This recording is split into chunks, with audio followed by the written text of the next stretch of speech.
Bem-vindo, como é que você tá? Como é que foi a sua leitura aí da Bíblia dessa semana? Olha, não esquece que esse nosso bate-papo aqui envolve você também. Então, como você participa, coloca aí nos comentários aqui como foi a leitura para você, o que foi que você encontrou, como Deus falou com você. Porque agora, durante esse vídeo, vai ser eu e Carol. E aí, Carol, tudo bom contigo? Aí, Gil, tudo certo, muito bom estar aqui sempre, fazendo essa leitura em conjunto, né? Hoje, finalzinho de Ezequiel, começo de Daniel, são dois livros muito legais. A gente já falou de Ezequiel bastante, né, nos outros vídeos. Já. Uhum. Se você não assistiu os outros vídeos, volta lá no canal, relembra o que a gente está falando sobre Ezequiel e a gente vai entrar em Daniel hoje. Vamos bater esse papo aí. Exatamente. E eu acho bacana, eu até e a Carol tava conversando um pouquinho aqui antes da gente começar a gravação, porque, sem sombra de dúvida, tanto Ezequiel quanto Daniel são conhecidos como livros proféticos, né, do Antigo Testamento, estão aí dentro desse grupo. Ezequiel termina, vamos dizer assim, termina o grupo dos grandes, né, porque são os profetas maiores. E Daniel dá o start aí naqueles que são chamados de profetas menores. Isso não tem nada a ver com a importância da sua mensagem ou a importância do próprio livro, é realmente o número de conteúdo que tem dentro do livro, né? Mas o que é interessante é o como eles têm vamos dizer assim, uma literatura diferenciada, apesar de serem livros proféticos, né? O livro de Ezequiel, assim, você que está acompanhando a leitura, leu Isaías, leu Jeremias, e agora a gente chegou em Ezequiel, você reparou muito dessa literatura bastante profética, de esses oráculos, de Deus disse, e foi assim. Em Isaías você tem um pequeno período, uma pequena parte que é narrativo. Jeremias também você tem uma parte que é narrativa, mas o marco para mim do livro de Daniel é exatamente que ele tem bastante narrativa, né, Carol? Ele já envolve aí a sua forma de expressão da profecia já é bem mais narrativa, né?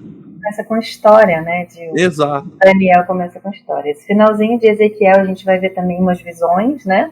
Sim. No finalzinho de Ezequiel tem as visões importantes aqui, que o pessoal faz até música, né? Uhum. Da visão do Vale dos Ossos Secos, a gente pode até falar um pouquinho disso. Como é que era a música mesmo? Eu tô esquecendo. Tira do Vale de Ossos Secos, né? Alguma coisa assim.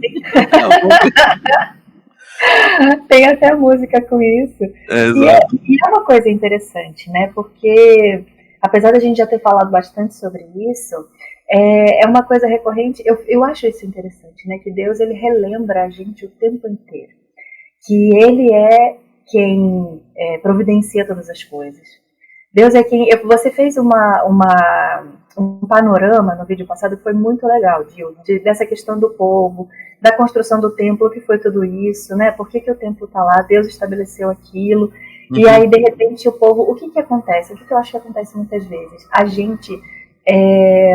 por causa da presença de Deus e por causa do que Deus estabeleceu, da aliança que Deus fez, a gente começa a se achar muito importante. Uhum. A gente começa a achar que a gente é o máximo.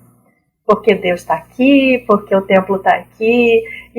Acho que foi isso que o povo achou, né? E aí nada vai me acontecer. E aí a gente pega tudo isso e constrói a nossa própria religião. A gente começa a tomar poder, a querer fazer as coisas do nosso jeito, e aí Deus fala, a gente não é assim. E aí o próprio Deus arrasa com tudo. Né? A gente vê isso, o próprio Deus arrasa com tudo. Mas aí o que está tudo arrasado, o que está seco, e onde a gente não vê mais esperança, fala, não, Deus acabou com tudo. O próprio Deus restabelece. Isso é muito legal, né? Então, quando a gente começa a se achar muito importante, eu acho que a gente precisa dar uma baixada de bola, como diz o Sayão, né? Não é porque Deus está com a gente que a gente pode fazer o que a gente quiser. Não, Deus estabelece a maneira como as coisas têm que ser, e aí quando a gente foge disso, o próprio Deus arrasa com tudo. Mas não vai ficar seco, não vai ficar seco, não vai ficar assim. Isso eu acho muito interessante.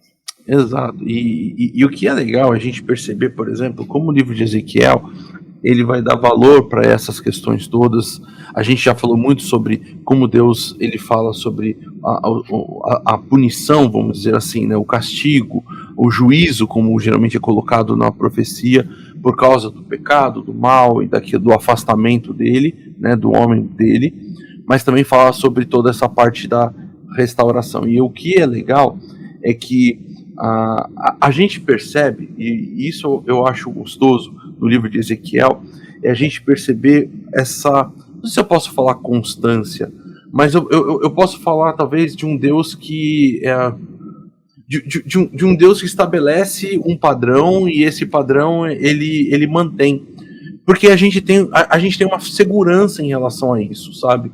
Eu acho gostoso, por exemplo, como desde o capítulo 36, que vai entrar depois logo no capítulo 37 desses vales, Deus fala sobre a aliança, sobre essa renovação e inclusive sobre a nova aliança. Mas você percebe que vou fazer aqui agora uma viagem, né, assim, para outro canto, lá para o Novo Testamento. Mas eu acho gostoso, por exemplo, e realmente eu acho muito legal a forma como João ele fala sobre a nossa relação com Deus, e ele estabelece assim: eu vou dar um novo mandamento, e o mandamento é o mesmo que você já tinha desde o princípio. É isso que eu tô falando, sabe? Existe essa constância, existe essa segurança, essa firmeza. Não é tipo, aconteceu isso, então porque aconteceu isso, então eu vou fazer coisa toda diferente, e agora, tipo, não, peraí, olha só, eu vou voltar com vocês à minha aliança. E é legal porque Jesus, quando ele tá ali naquela última ceia, ele fala exatamente sobre essa questão. Olha, esse é o sangue da nova aliança, esse é a nova aliança que eu estou estabelecendo com vocês. Aquilo que Deus aqui falou: poxa vida, eu darei para vocês um coração novo, porém um espírito novo em vocês. Aí depois você tem, em Atos, no capítulo 2, a descida do Espírito Santo, a vinda e a habitação do Espírito Santo na gente. Pô, caramba, como isso é fantástico! É muito legal. É legal, né? E o legal, Gil, é que quem garante tudo isso é o próprio Deus. Exato. Porque a gente sabe, no fundo, a gente sabe que se a gente depender da gente, vai dar errado. A gente sabe que a gente não tem competência, a gente não tem condição, a gente só se acha, né? Mas aí o próprio Deus fala: não, eu já dei toda uma aliança para vocês, eu já fiz um acordo com vocês. Esse acordo permanece, a palavra de Deus permanece, e não importa o que vocês façam, Deus continua garantindo, não importa o que a gente faça, Deus continua garantindo que Ele vem atrás da gente, que Ele coloca a palavra dele dentro da gente, né? É isso que Ezequiel está falando, Deus vai voltar e uma coisa que eu acho muito interessante também, já caminhando para o finalzinho de Ezequiel, toda essa descrição, né, essa visão que Ezequiel tem, que Deus dá para Ezequiel desse templo, né? Desse novo templo que vai acontecer, e tudo isso é completamente providenciado por Deus, é o próprio Deus quem estabelece. Então Deus deu as diretrizes do primeiro templo lá de Salomão, a gente fez errado, a gente pegou e desvirtuou tudo, e aí Deus arrasa com tudo e Deus traz de novo uma coisa perfeita. Então essa visão, né, de Ezequiel, são medidas assim extraordinárias, né? Uma coisa é um negócio muito grandioso, mas representa algo que é perfeito, que é o que Deus vai estabelecer com a gente, que Deus estabelece com a gente, né? Num futuro, no caso deles, no futuro da nação. É uma coisa que é estabelecida por Deus, é perfeita, vai vir, e é o próprio Deus que garante. E que bom, e que seguro que é isso, né? Porque é o próprio Deus que tá dizendo que vai funcionar, porque Ele garante. Aliás, eu coloquei no vídeo passado, eu fiz aquela menção de uma mensagem do Saião sobre Gog e Magog, para ajudar você que de repente leu o texto e falou assim: caramba, esse texto aqui, confusão, que doideira, como é que eu posso entender melhor? Agora, sobre toda essa parte aí, inclusive que a Carol tá falando, eu vou colocar depois também para vocês o link de um estudo feito pelo Saião, a Suzy e o Jonatas. Mas se você quiser depois já ir pesquisando aí, o título do vídeo é Será Reconstruído o Terceiro Templo? Tá? Então, é de 3 anos atrás, mas óbvio que é uma exposição muito bacana de todos esses capítulos, do que significa realmente esse terceiro templo. A gente não vai entrar em tudo isso agora, você tem já esse vídeo todo gravado, que daí você pode depois ir lá, assistir e entender bem o que significa tudo isso, como toda essa expressão coloca. Isso aí. Agora, e sempre vale a pena acompanhar o Rota 66 também, né, Gil? Sem dúvida. Rota uma esclarecida bem legal nesses textos. Sem dúvida. E aí, pra gente pensar mais assim, vamos assim, pessoalmente, né, pensando mais, talvez numa aplicação, é bacana como, mesmo uma quantidade tão grande de conhecimento, às vezes do próprio texto, não garantem essa realidade dentro do seu coração. E é isso que a gente quer convidar você, tanto eu quanto a Carol aqui, a que isso não seja só, olha, eu sei o que Ezequiel disse, mas que seja uma vida realmente disso na sua vida. Talvez o que está na minha cabeça aqui é pensar em João capítulo 3, quando Jesus se encontra ali com Nicodemos, e aí você tem toda aquela situação, e peraí, eu tenho que nascer de novo, como é que isso funciona, o que significa essa coisa do Espírito e tal. Alguém que conhece o texto muito bem, né? Exatamente, por isso que eu falei, a vida toda o texto. O conhecimento não significa necessariamente essa experiência de uma nova vida dentro de você.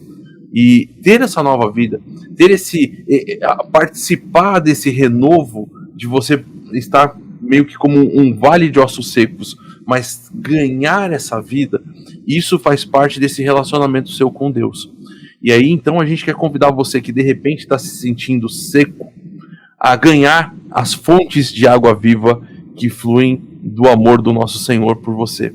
E você pode ter isso à disposição, é só você realmente falar com Ele nesse momento. De repente pausa o vídeo aqui agora, e isso é extremamente importante, e fale para Ele: Senhor, eu sinto a minha vida seca, mas eu creio que o Senhor restaura os ossos secos, eu creio que o Senhor dá vida. Aliás, o próprio Senhor Jesus disse que Ele é a água viva, que Ele é a vida, e que Ele é nós ganhamos uma vida que é uma vida abundante. Então experimente isso em você, e vai fazer toda a diferença realmente, porque você vai andar em novidade de vida, como o apóstolo Paulo nos disse. Muito bom. Pedir a Deus que sopre essa vida na gente, né? Amém. Eu já ouvi uma frase uma vez, essa frase me acompanha, que Deus está a uma oração de distância. Exato. Ele está muito perto. Ele está só a uma oração de distância. Então é só abrir o coração e falar, e pedir. Exato, amém. E aí a gente vai terminando o livro de Ezequiel, e a gente quer entrar no livro de Daniel. E aí sim, a gente tem algumas histórias muito bacanas, a gente tem uns negócios muito show de bola acontecendo, e é interessante, eu vejo, às vezes essa preocupação que a gente tem com as questões daquilo que envolvem Deus, porque a gente coloca Deus em objetos como aquilo que Deus nunca quis que colocasse. E o texto começa falando assim: poxa vida, Jerusalém foi destruída, o templo foi arrasado, e inclusive os utensílios, né, do templo, né, de Deus foram levados para o templo lá de Marduk, lá ensinar na Babilônia. E a gente fica assim: meu Jesus do céu, acabou tudo. Olha só, Deus perdeu a guerra, perdeu tudo. Agora o que eu vou fazer? É melhor aqui sentar com a minha flauta doce e chorar. Não, e é interessante como o livro de Daniel apresenta a vitória de Deus, que é soberano sobre toda a terra, mesmo no meio do lugar improvável, mesmo no meio do povo improvável, né? Então é muito bacana a gente começar a caminhar dentro dessa literatura, porque tem tanta coisa. Gente, só pensar, o capítulo 1 tem essa realidade da alimentação, no capítulo 2 tem o sonho de Nabucodonosor, capítulo 3 tem o povo tentando fazer churrasco de Sadraque, Mesaque e Abednego. Capítulo 4 tem a história de Nabucodonosor se tornando ali um animal. Capítulo 5 tem a queda da Babilônia propriamente dito. Capítulo 6 tem Daniel na fornalha não, na cova dos leões. Quanta coisa acontecendo de uma forma tão especial. E aí, Carol? Essas histórias estão no imaginário da gente tempos, né, Edilene? O pessoal que cresceu na igreja ouviu, quando criança, todas essas histórias de Daniel e dos amigos de Daniel. Isso faz parte, parece, já, né? Mas é muito interessante a gente tentar entender quem eram esses caras e qual era esse contexto, porque, assim, tá tudo arrasado, né? Eles foram tirados da terra deles. Imagina a gente como refugiados, né? A gente tem um pouco desse contexto hoje em alguns lugares do mundo. Então, sim, é alguém que invade o seu país, um povo diferente que invade o seu país, arrasa com tudo, mas, Deus não está com a gente não tinha essa garantia, e aí eles são levados para um lugar diferente, imagina uma cultura diferente, um idioma diferente, você tem que aprender a lidar com aquilo, mas eu acho impressionante como Daniel e os amigos, né, o Sadraque, o Ananias, tem os nomes babilônicos e os nomes hebraicos, né? Isso. Então, o Ananias, o Misael e Azarias, os nomes hebraicos dos amigos de Daniel. Como eles conseguem permanecer firmes? Como eles conseguem ter essa convicção de que, ainda que eu esteja num ambiente completamente diferente, ainda que eu tenha perdido a minha casa, perdido parte da família, que eu tenha sido levado para um lugar onde eu estou sendo obrigado a fazer coisas que eu não gostaria, ainda assim, eu tenho essa convicção de que eu tenho esse Deus comigo, eu sei quem Deus é, porque eles ouviram as histórias anteriores, né? Esses caras, eles cresceram ouvindo quem Deus é, o que Deus fez por eles, o que Deus fez pelo povo deles, libertando do Egito. Eles sabem quem Deus é e o poder que Deus tem. E eles têm essa convicção, eu acho isso muito interessante, porque eles precisam aprender um idioma diferente, a cultura babilônica, a religião babilônica, mas eles mantêm a confiança em Deus e eles mantêm essa percepção de que eles precisam continuar seguindo os preceitos de Deus. Eles precisam continuar levando Deus a sério, porque é assim que a vida funciona. Eles sabem quais são os propósitos de Deus. Exato. E eles falam, não, eu tô convicto de que, ainda que eu esteja na pior situação possível, ainda que eu tenha perdido tudo, eu confio em Deus. Eu sei quem Deus é. E é o que Daniel demonstra nesse desafio que ele recebe, né? De comer. É oferecido para eles. A gente pode se envolver, né? A gente pode se deslumbrar. Porque imagina que a Babilônia era um império, né? A Babilônia era como se fosse um lugar de primeiro mundo hoje. Então imagina que você está sendo exilado para um lugar que é deslumbrante, que tem um monte de tecnologia, que tem coisas maravilhosas, e eu poderia me deslumbrar com isso. Mas Daniel fala, não, eu não posso me envolver com isso, porque isso vai me levar à autossuficiência, isso vai me levar a achar que eu sou o máximo, e não é assim. E aí Daniel, convicto de quem Deus é, ele fala, não, será que vamos negociar aqui, eu posso fazer um teste, você confia em mim? E aí ele acaba se dando bem, né? Ele e os amigos acabam tendo essa proeminência porque confiam em Deus. Deus honra isso neles.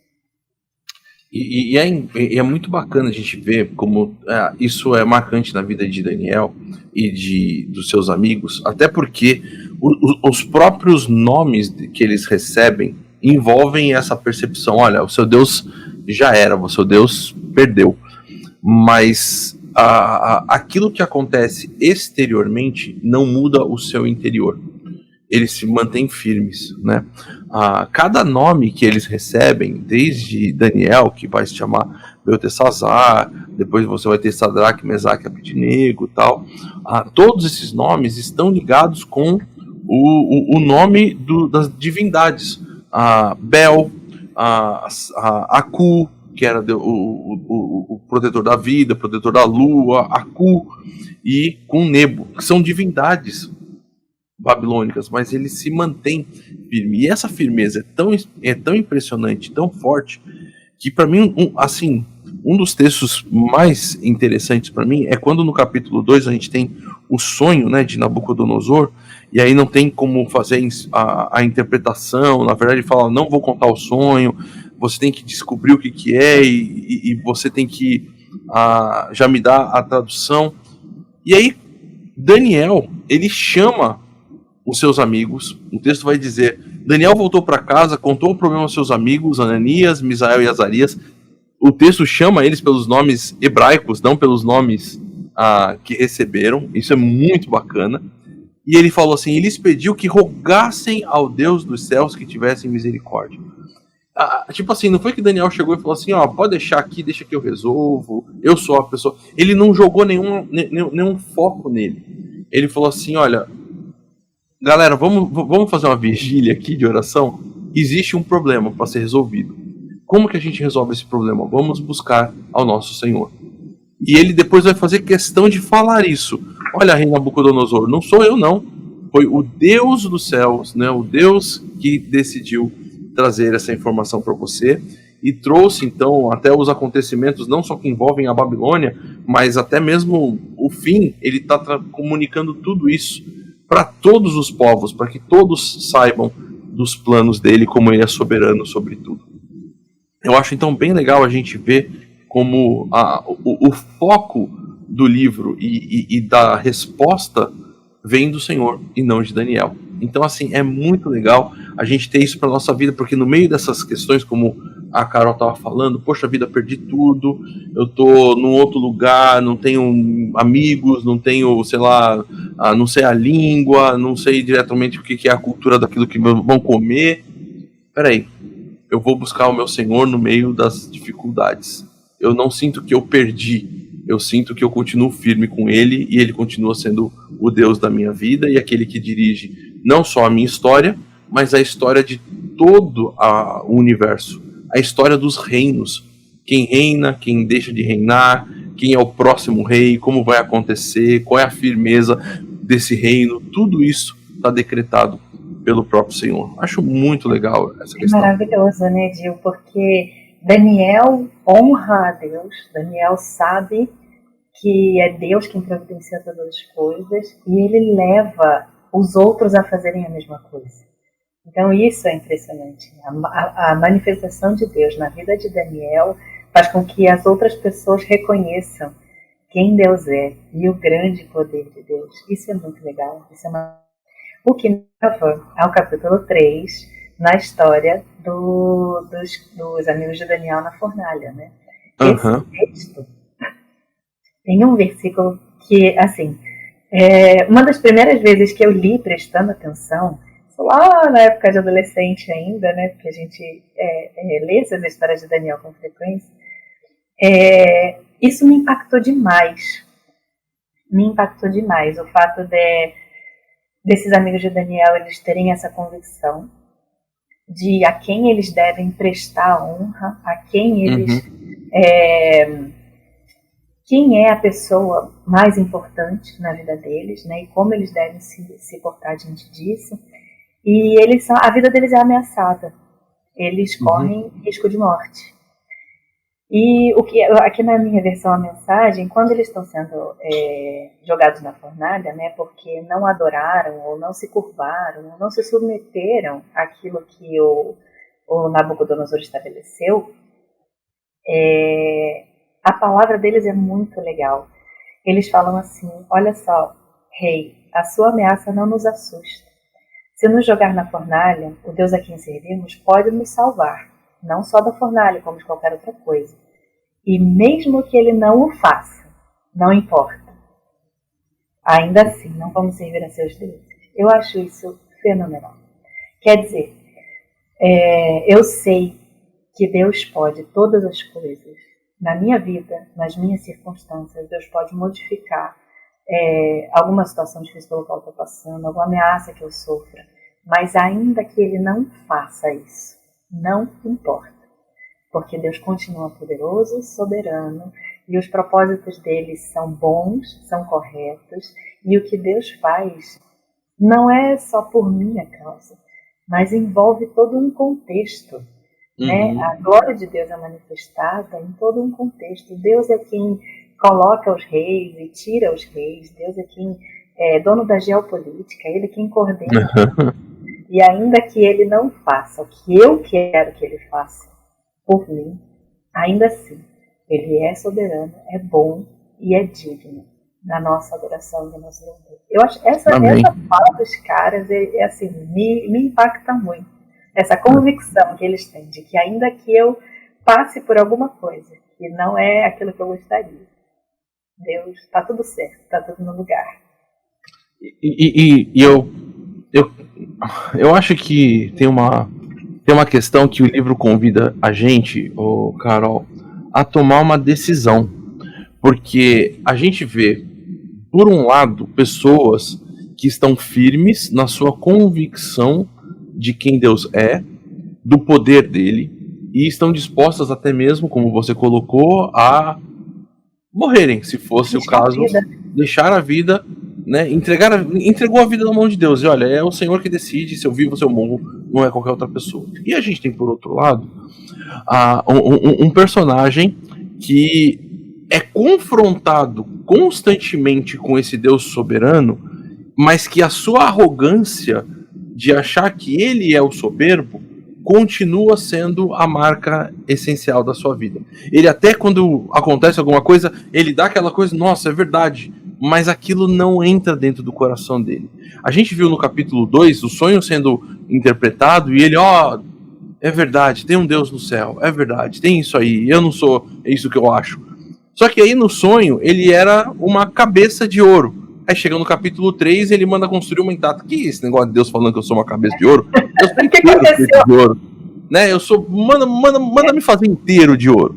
Aí, pá, vem Sadraque, Mesaque e Abednego, dão essa rasteira nele, mostra que tem um Deus no céu, e ele, é verdade, tem um Deus no céu. Aí entra o capítulo 4, ele falando assim, olha só tudo que eu construí com as obras da minha mão, olha como eu sou realmente o Senhor do universo, o Criador de todas as coisas, e aí, pá, vem mais uma rasteira de Deus na vida dele. Não se dobra, né? Ele não se dobra. Exato, parece que essa arrogância, essa marca invisível, porém marcante de um coração, que o verdadeiro ídolo o verdadeiro Deus da pessoa é a própria pessoa, é exatamente essa marca de afastamento completo, de encontrar-se com o Deus verdadeiro, mesmo que esse Deus verdadeiro esteja se mostrando constantemente para ele.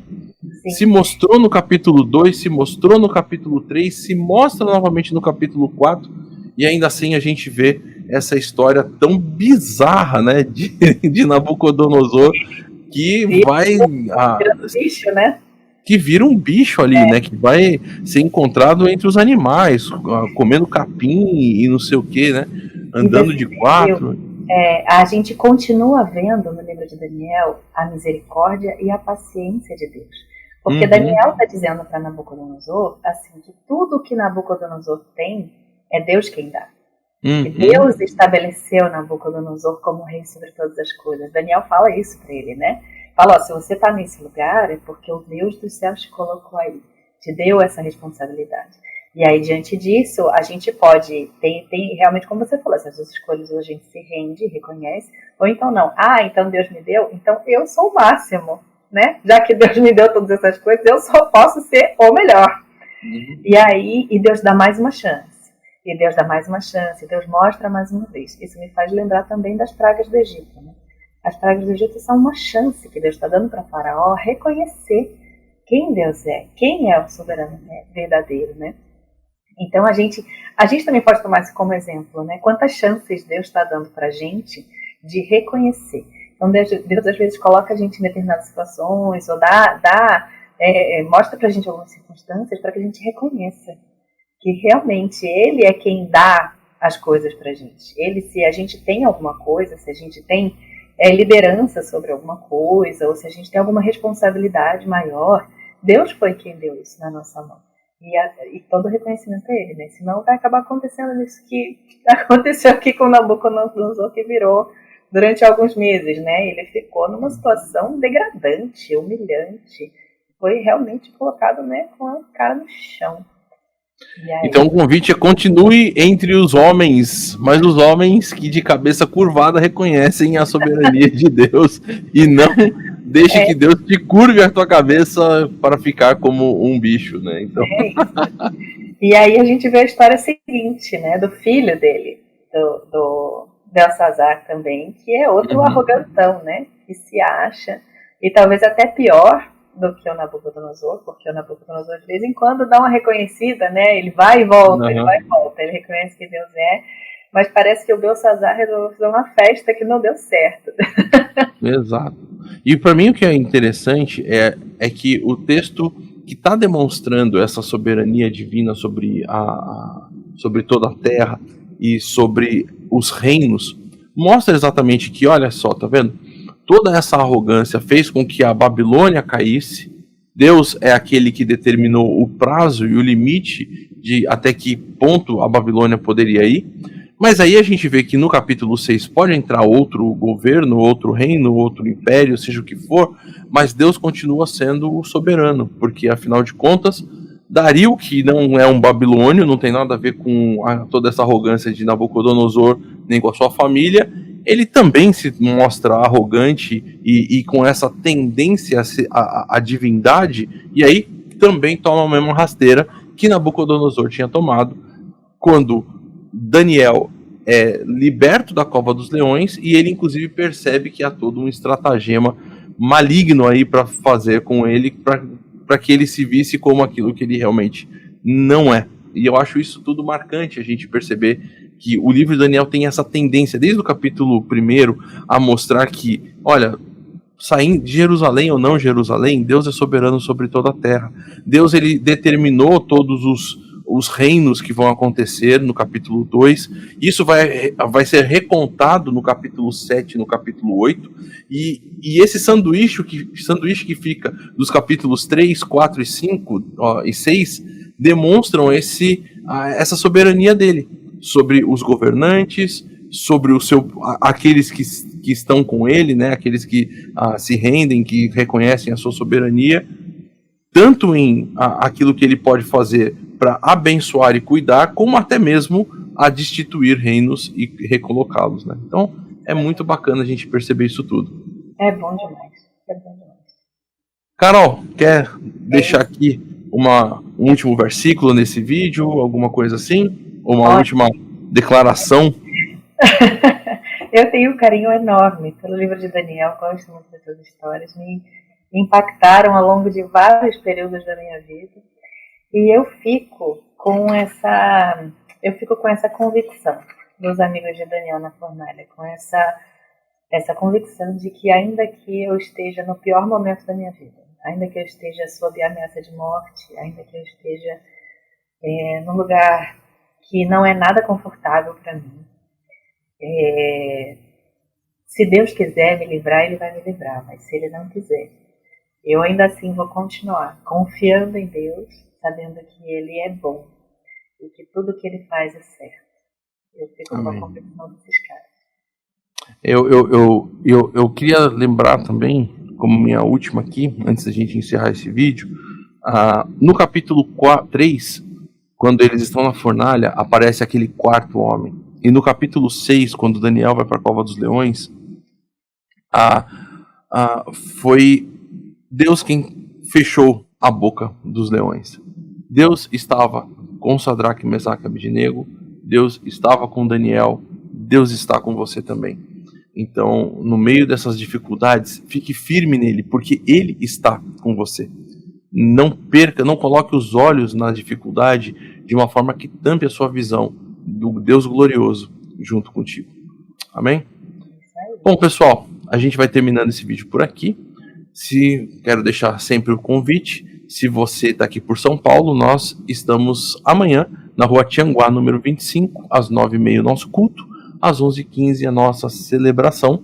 Se você não está aqui em São Paulo, às 9 da manhã sai a nossa celebração online aqui no canal do YouTube da IBNU. Então não deixe de seguir a IBNU, de colocar aí, curtir, para que você possa também receber os nossos vídeos diários. Obrigado, Carol.